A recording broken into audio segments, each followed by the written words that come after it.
The Ballad of AC Hotel San Jose Escazu, a tragedy in 21 acts. Oh, gather round, my fellow travelers, and let me weave you a tale so wretched, so painfully mediocre, that even the ghosts of bad Yelp reviews shudder at its mention. This is the story of AC Hotel San Jose Escazu, a place where dreams go to die, where logic is abandoned at the door, and where the concept of basic competence is as mythical as a unicorn in a Marriott lobby. Let us begin with the architecture. The architecture, a building so poorly designed it feels like a toddler's first Sims experiment. 2 elevators, just to reach your room. Because nothing says luxury like a labyrinthine journey through concrete purgatory. And the lobby, oh sweet summer child, there is no grand entrancino sweeping drive-up where a bellhop might grace you with a smile.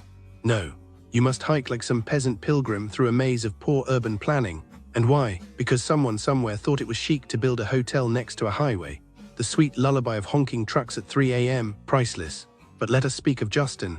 Justin, the 12-year-old front desk prodigy, or so he fancied himself, whose idea of hospitality was an interrogation worthy of the KGB. Why are you in Costa Rica?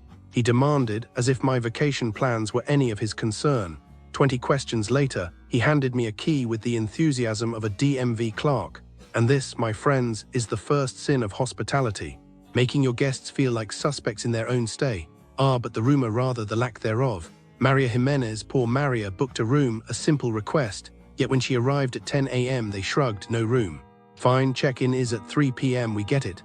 But when she returned at 4:30 p.m. still nothing. Their solution, here's a room in our ugly sister hotel across the street. Oh, how generous. Pay for a sleek, modern escape, get downgraded to a relic from 1992.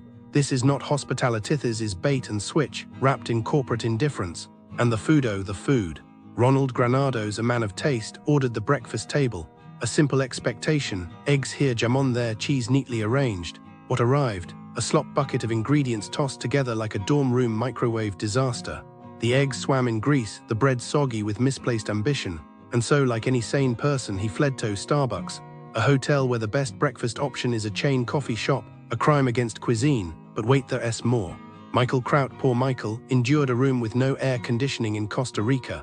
Let that sink in. A tropical country, no AC, the food. Horrible, he says a word so vague yet so perfect, because what else is there to say when your meal tastes like regret and poor life choices? And when he complained, they promised a refund, in writing, and yet nothing. A lie wrapped in apathy served with a side of corporate gaslighting, and then the noise. Oh, the noise, the walls thinner than an influencer's patience, let in every car horn, every drunken shout, every breath of the highway. The gym, a closet with a single dumbbell. The Wi-Fi, a cruel joke. The bathroom, mold, not the chic artisanal kind I might get a fungal infection kind. And so, dear travelers, we arrive at the heart of the tragedy. AC Hotel San Jose Escazu is not just bad, it is aggressively bad. It is a monument to cutting corners, to shrugging at guests, to saying good enough when good was never on the table. And so I ask Yowie, why must we— Oh, you know, I was just looking into scams near AC Hotel San Jose Escazu, and it's so sad how people get tricked here. Tourists come for a nice vacation, and then boom, some business just takes their money. It's not fair, you know.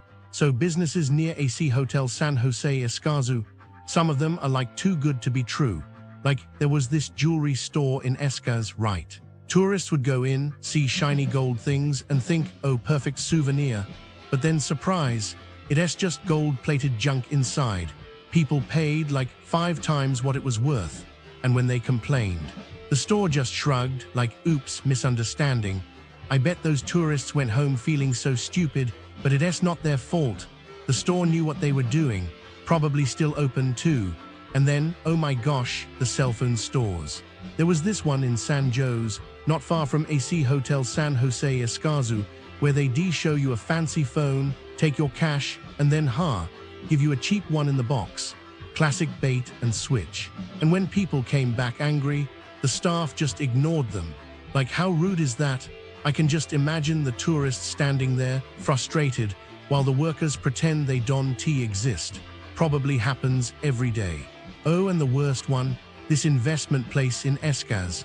People thought they were buying cryptocurrency or something, but it was all fake. A total Ponzi scheme. How could anyone do that? Just take people's money and lie. Some lost thousands, and the guy behind it, probably still living his best life while everyone else suffers. It is so unfair.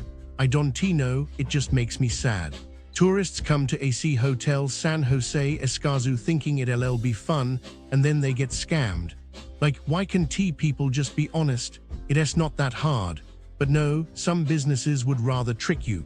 And the worst part, they probably keep doing it. As we delve into the world of businesses near the AC Hotel San Jose Escazu, a sense of unease settles in, like a dark cloud hovering over a once promising landscape. Unfortunately, the reviews paint a dismal picture, a collective cry of discontent that echoes through the streets. Let's start with the elephant in the room, Multiplaza Escazu, a shopping mall that promised the world but delivered a reality check. Overpriced, underwhelming, and desperately in need of a renovation, this mall seems to be stuck in a time warp. Forget about decent parking, functional restrooms, or a decent meal. You're in for a wild ride of disappointment. It's like they say, you get what you pay for, but in this case you're paying way too much for way too little. Moving on to Naan Curry, an Indian restaurant that's more like a recipe for disaster. The naan is soggy, the meat is questionable, and the service, forget about it. It's like they're trying to drive customers away with a culinary experience that's more like a bad experiment gone wrong.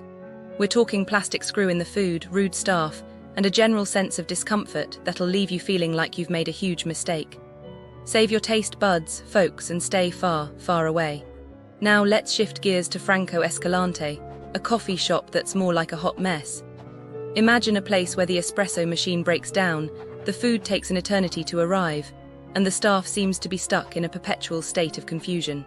It's like they're trying to pioneer a new genre of coffee, frustration brew, where the only buzz you'll get is from the caffeine headache you'll develop while waiting for your order. El Observatorio, an event space that's more like a minefield of disappointment. Imagine attending an event where the staff is as scarce as a unicorn, the food is overpriced and underwhelming, and the bathrooms are a biohazard. It's like they're secretly trying to drive attendees away with a combination of bad service, bad food, and bad everything. We're talking worst event experience ever kind of bad. Last but not least, we have Mill 948 Cocktail Room, a bar that's more like a mirage. It promises something it can't deliver. Imagine showing up to a closed bar, or worse, being charged an arm and a leg for a drink that's just mediocre. It's like they're playing a cruel joke on unsuspecting patrons, luring them in with false promises of a good time. As we reflect on these businesses, a sense of despair washes over us. It's like they're all competing in some sort of who can be the most disappointing.